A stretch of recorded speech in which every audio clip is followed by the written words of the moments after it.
Before we begin, here's what this story will uncover. We are going to explore why people repeatedly choose relationships, habits, and environments that hurt them. Why someone leaves a toxic situation only to return to a similar one. Why uncertainty feels more terrifying than pain itself. And why the brain often prefers suffering that is predictable over peace that is unfamiliar. Welcome to Mindscapenow.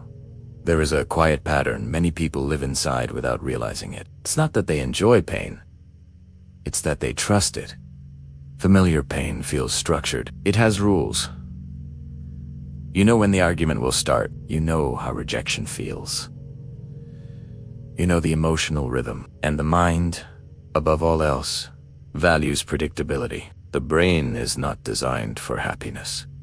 It is designed for survival. From a neurological standpoint, certainty reduces threat perception. When something is predictable, even if it's harmful, the nervous system calibrates around it. Stress becomes normalized.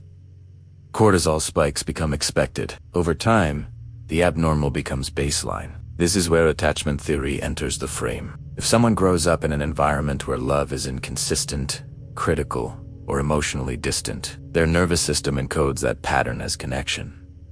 Later in life, healthy relationships can feel foreign. Calmness feels suspicious. Stability feels boring. The body does not recognize safety. It recognizes familiarity. Psychologists refer to this as repetition compulsion. The unconscious mind attempts to recreate unresolved emotional experiences in hopes of mastering them. If you were unseen as a child, you may be drawn toward partners who repeat that dynamic. Not because you want neglect, but because your system is trying to solve an old equation. There is also identity reinforcement. Pain can become integrated into self-concept. I am the one who is always left. I am the one who struggles. When suffering becomes part of identity architecture, letting go of it threatens the ego. Healing would require rewriting the internal narrative, and that feels Uncertainty plays a central role. The unknown activates the amygdala, the brain's threat detection system. Even positive uncertainty, new love, new career, emotional vulnerability triggers anxiety because it lacks precedent.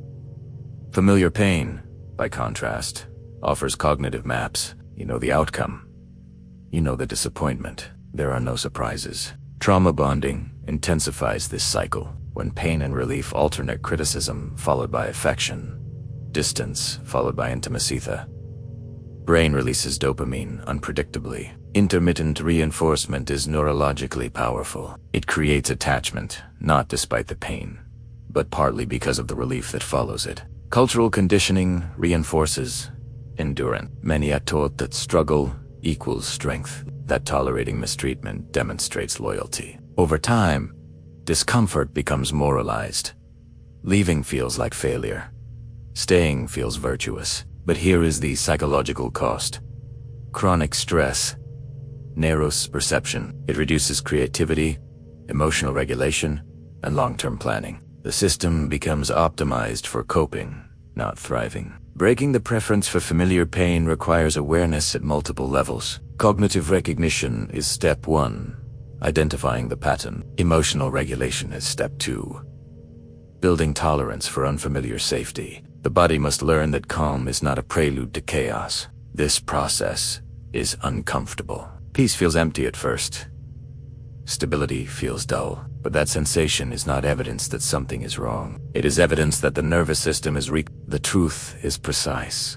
People do not choose pain because they enjoy suffering. They choose what their nervous system recognizes as survivable. And once you understand that, the pattern is no longer destiny. If you want more psychological breakdowns like this, subscribe to Welcome to Mindscapenow. And if you're ready to rewire the patterns that shape your decisions, subscribe and stay with us, because awareness interrupts repetition.